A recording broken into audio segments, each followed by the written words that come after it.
Out here, deep into space and far away from the sun, you might expect everything to be frozen and lifeless.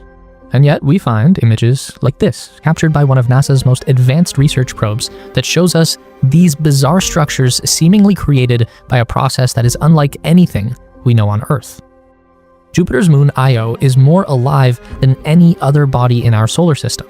Its rocky surface is caught up in a raging battle between fire and ice. Meanwhile, scientists on Earth have only just begun to uncover the hidden forces that are driving this chaos. The Jupiter system is home to nearly 100 officially recognized moons, a number that continues to grow as we discover new objects orbiting the giant planet. Most of them are very small, but 4 are exceptionally large. We call these the Galilean moons, as they were first recognized by the 16th century astronomer Galileo Galilei using one of the first telescopes ever made. The outer 2 moons are the largest, Callisto and Ganymede. Both are solid orbs of ice and rock with dead, heavily cratered surfaces.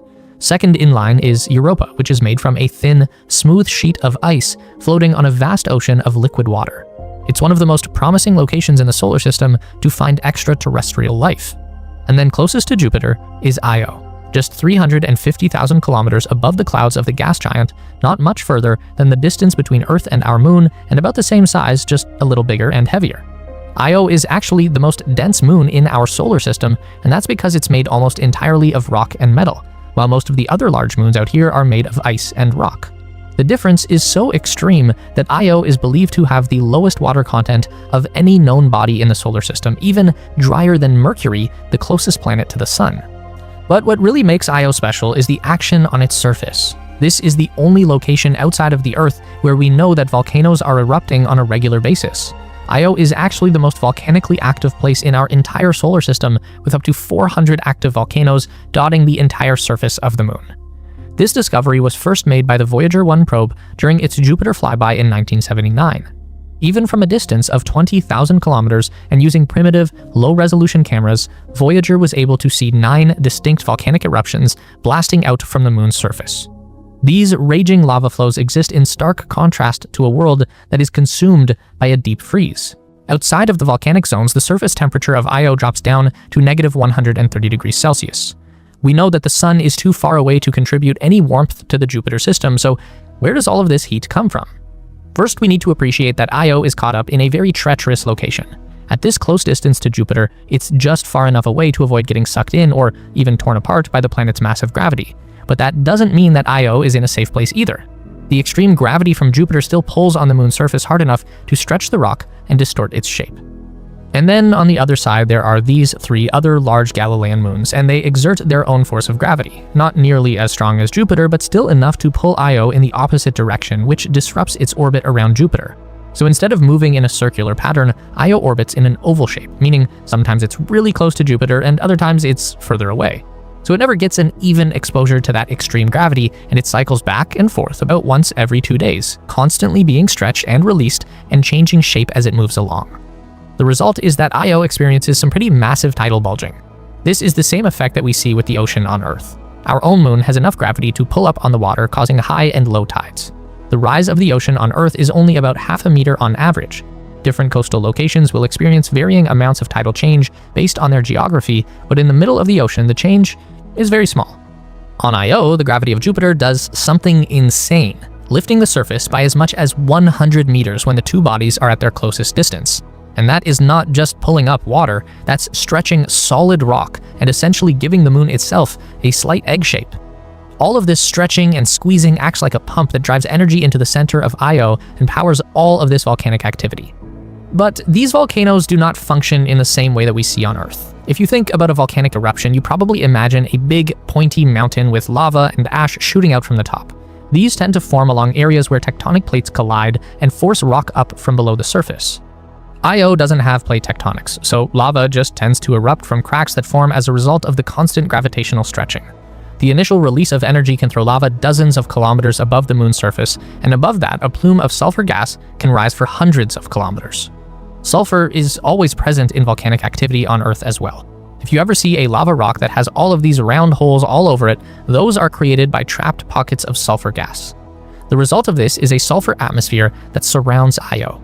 Depending on the level of volcanic activity at any given time, the atmosphere can range from about 1/3 the density of Earth's to nearly double. Most of the sulfur that gets released will eventually settle back down and cover the moon's surface. This is what creates the range of vibrant colors that we see from orbit. The yellow regions are sulfur that has been crystallized by the low temperatures, essentially snow. The white and blue patches are frozen sulfur dioxide that exist in the coldest shadow regions of the moon. The green areas are sulfur monoxide, which is created by interactions with Jupiter's radiation belt in the upper atmosphere. And then the red areas are hotspots of recent volcanic activity where the sulfur is still being actively heated. Going back to what we mentioned earlier, volcanic activity on Io does not create mountains or raised shield structures like it does on Earth. Instead, after the initial violence of the eruption, the moon's surface tends to collapse down and molten rock fills the void to create these giant lava lakes. The biggest one is named Loki Patara. It's 200 kilometers in diameter, and in the center, there's a big island of solidified rock surrounded by an active churning lake of molten rock. Now, because of all this volcanic activity, you might think that Io is composed just like the Earth, with a solid crust layer floating on top of a magma ocean. But we are pretty sure that's not the case.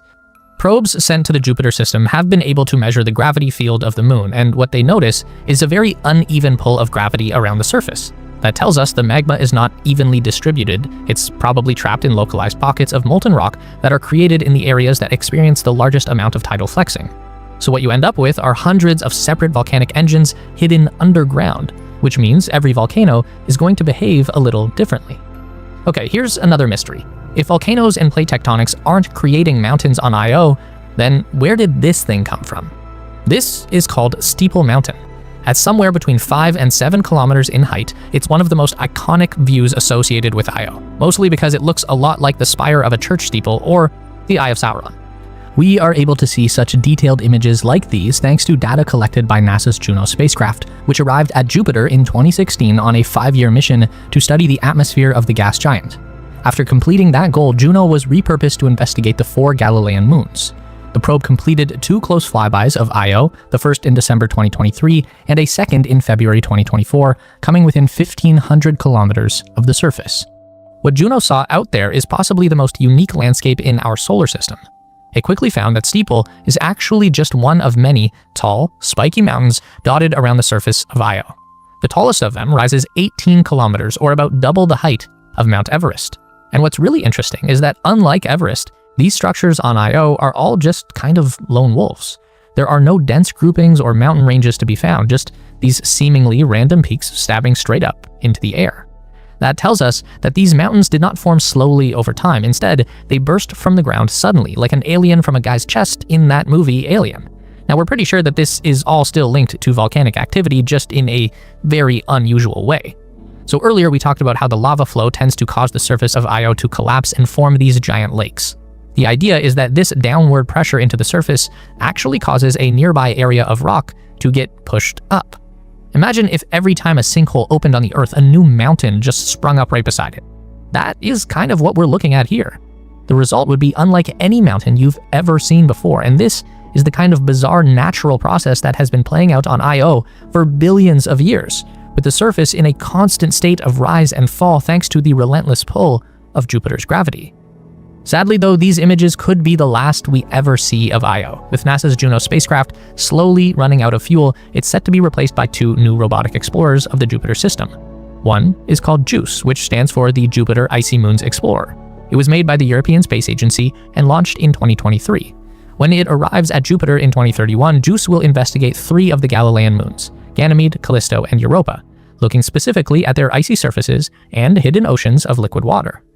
Then there is NASA's latest deep space probe, the Europa Clipper, which launched in 2024 and will arrive at its destination in 2030. As you can probably tell from the name, this mission is directed specifically at the moon Europa and will be primarily looking for signs of alien life in the watery depths below its surface. That leaves Io as the odd one out. There is no probe heading there anytime in the near future, and that's not because Io isn't deeply fascinating in its own right. It's largely because we didn't realize just how interesting the moon was until we saw these Juno images just a couple of years ago. Also, it definitely doesn't have aliens, which automatically drops down the priority level. But priorities are changing at NASA. There is exciting new leadership coming in, there are unprecedented new rocket technologies emerging, and sometime in the not-so-distant future, we could be studying the deep solar system just as thoroughly as we investigate Mars and the Moon. Until then, we'll always have Steeple Mountain.